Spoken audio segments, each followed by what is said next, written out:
There is a mason jar full of white powder sitting on my workbench right now. It has no label on it. There is a little wooden scoop stuck down in the powder, and if you saw that jar on a shelf in somebody's barn, you would walk right past it, because it looks like nothing at all.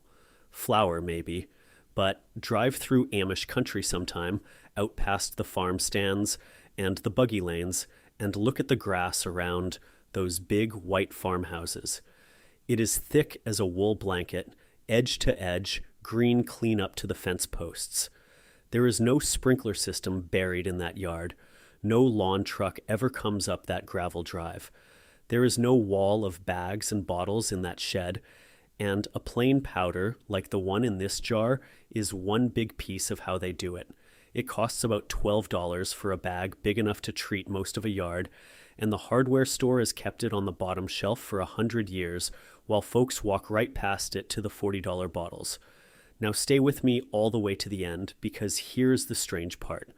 This powder does not feed grass, not one bit, and that is exactly why it works. What it does happens down in the ground, 6 inches under your feet, and it is the one thing nobody at the lawn store ever explains. I'm Garry Strickland. I'm 63 years old. I spent my working life as a carpenter, and for better than 30 years, I've kept the same quarter acre in the same Midwest neighborhood.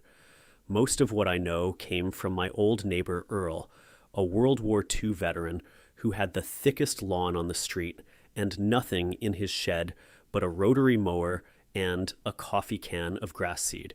The rest came from asking the old groundskeepers around town and trying every bit of it on my own grass. Now, let me guess how it goes at your place, neighbor. There is a patch, maybe by the driveway, maybe along the sidewalk, maybe out under the maple tree. Every spring you rake it, you scratch in some seed, you water it faithfully, and for about 6 weeks it looks like you finally won. Then July comes, and that patch dies in the exact same shape it died last year, like somebody traced it from a pattern. So you buy the thicker seed, you buy the patch mix with the blue paper in it, you buy the bottle that promises deeper roots, and the patch does not care. Earl set me straight on this the first summer I complained to him over the fence. He said, "Son, quit staring at the grass. Grass will grow anywhere it can get its roots down. If it keeps dying in the same spot, the problem is under the spot." And that is exactly how the Amish look at ground, because they are farming people. They judge the dirt first, since the crop only ever tells you what the soil already decided. A patchy lawn is almost never a grass problem. It is hard, packed, worn-out ground, and seed on packed ground is like seed on a barn floor. That jar on my workbench is how the old farmers pried that ground back open without renting a single machine. And the reason it has to go down at one particular time, hold that thought, because I promise we are coming to it.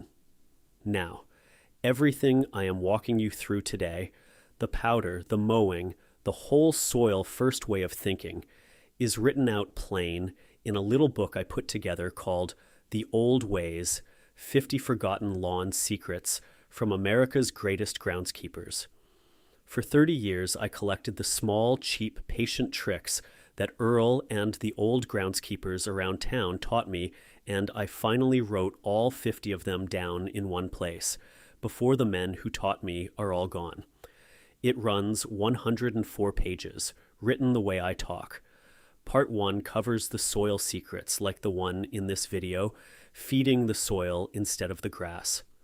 Part 2 covers the weekly habits, watering deep and rare, mowing like the groundskeepers did, and fixing bare spots so they actually stay fixed. The book costs $17, marked down from $47. One bottle at the lawn store runs you $40, and you buy that bottle again every single year. The book is $17 once. That's the kind of math the catalog stopped doing for you. Now, go ahead and grab your phone and open up your camera, the same one you use to take pictures. Point it at that square code on your screen and hold it steady for a second. A little link will pop up, give it a tap, and it will take you straight to the book. And if you are watching on your phone right now, the link is waiting for you right down below in the description. Take your time, There is no rush at all. I'll wait right here. All right, my friend, now grab a screwdriver out of the garage because the first step costs nothing. Before you spend a nickel, I want you to do the test the old groundskeeper at the ball field downtown showed me. Take a plain flathead screwdriver. Walk out to your worst patch. Push that screwdriver straight down into the ground. Take your time. There is no rush. In the healthy part of your lawn, it should slide down a good 6 inches without much fight. Now, try the same push in the middle of the dead patch. If you can barely get it 2 inches in, if it feels like pushing into a pine plank, you just found your answer. That ground is packed so tight that rainwater runs off it sideways instead of soaking in. Air cannot get down. Roots hit that hard layer and flat out quit. And nobody's seed and nobody's fertilizer can fix packed ground because they never make it into the ground in the first place. This is why the patch by your driveway and the strip along your sidewalk are always the worst ones. Car tires, foot traffic, snow piled up all winter, and in a lot of neighborhoods, the ice melts salt washing off the concrete year after year. Salt makes clay squeeze itself even tighter. Remember how I said this powder does one particular thing down there? That salt is part of the story, and we are getting close. So what is in the jar? Plain agricultural gypsum. That is the exact word on the bag at the farm store, gypsum. And it is nothing fancier than a soft natural mineral ground into powder, calcium, and sulfur, the same basic material inside the drywall I hung for 40 years as a carpenter, just clean and ground fine for the land. American farmers have spread gypsum on heavy ground since before the Civil War. The old-timers used to tell a story, and I cannot swear to it, that Ben Franklin once spread this powder across a hillside so the clover would grow taller and greener only where it fell, spelling out words you could read from the road just to prove to his neighbors that it worked. A 40-pound bag runs about $12 to $15 down on the bottom shelf at the farm store or the hardware store. 40 pounds treats about 1,000 square feet of trouble ground. That is 40 pounds per 1,000 square feet, and you will have a hard time overdoing it because gypsum is gentle. It will not burn grass the way fertilizer does, and it is safe around children, dogs, and flower beds. And I will tell you plainly why nobody advertises it. There is no repeat sale in a $12 bag that fixes the ground. The old fellas knew things the bottle can't sell you. Here is the whole job, and I want you to hear how small it is. Do the screwdriver test across your yard. Mark every spot where the screwdriver fights you. You are treating those spots, not the whole yard. Rough up the surface of each spot with a garden rake. Just scratch it. You are not digging a hole. Then spread the gypsum over each spot at that rate we talked about, 40 pounds per 1,000 square feet.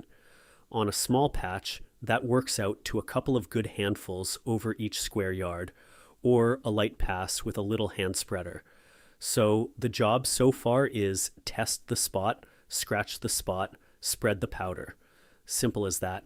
Now, there is one more step, the timing of it, and I told you at the start I would save the reason for last, because it is the whole difference between the folks who swear by this powder and the folks who swear it is junk.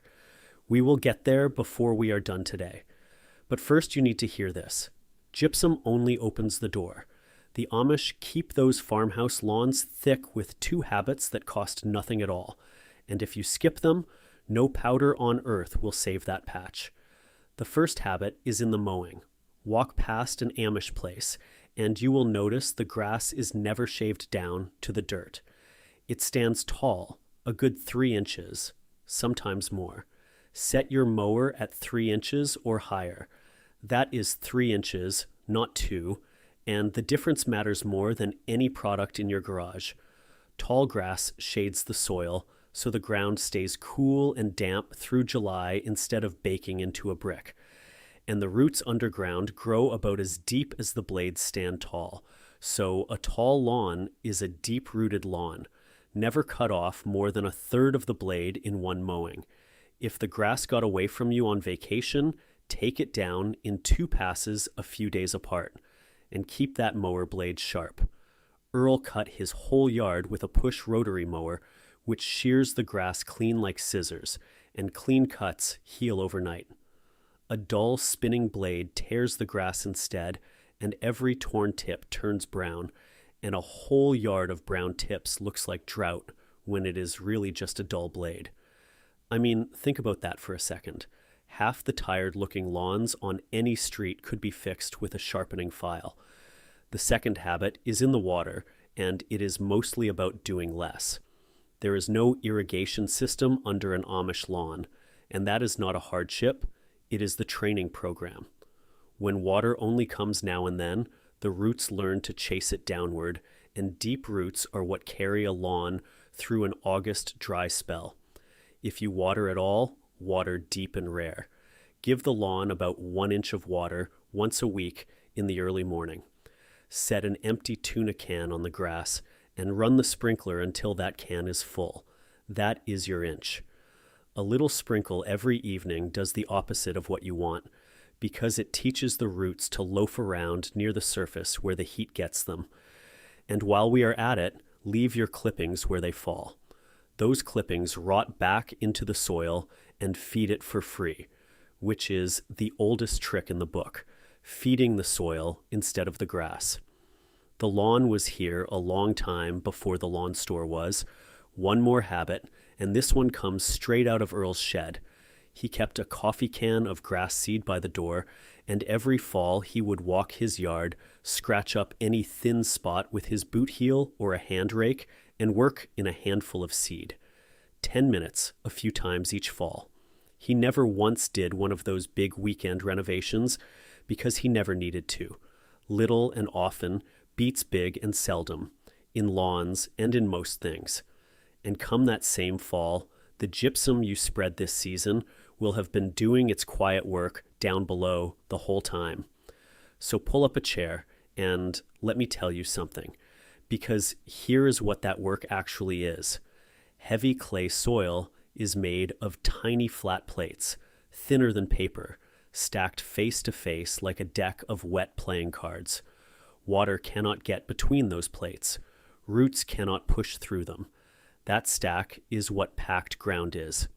Now, the calcium in gypsum carries a small electric charge, and as rainwater carries it down between those plates, it makes them let go of each other and gather up into little crumbs instead, something like coarse cornmeal. Crumbs have gaps between them. Gaps hold air and hold water, and roots follow the air and water down. So the powder never feeds the grass at all. It rearranges the ground itself, so the grass can finally feed itself. And along your sidewalk, where years of ice melt soaked in, that calcium shoves the salt off the clay and lets the rain flush it away, which is why that salty strip by the concrete is usually the first place folks see come back. Now, the timing I promised you. Gypsum only works if water carries it down into the ground, so you spread it the day before a good steady rain, or you water it in deep the same day you spread it. Dry powder sitting on dry ground does nothing at all, and that right there is why half the fellows who tried it once will tell you it is junk. And you give it a season, not a weekend. This is not fertilizer, and there is no 2-week miracle in that bag. The Amish spread it and go on about their business because farming people know the ground keeps its own calendar. Spread it before rain, give it a season. That is the whole secret the lawn store never tells you. And that right there is exactly the kind of thing the old fellas taught me. The book has 49 more just like it, laid out just as plain.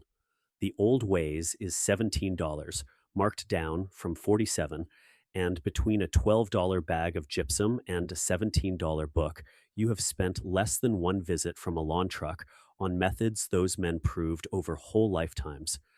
Most of the men who taught me are gone now. That book is where what they knew still lives, and I would be proud for it to live on a shelf in your garage too. Now, go ahead and grab your phone and open up your camera, the same one you use to take pictures. Point it at that square code on your screen and hold it steady for a second. A little link will pop up, give it a tap, and it will take you straight to the book. And if you are watching on your phone right now, the link is waiting for you right down below in the description.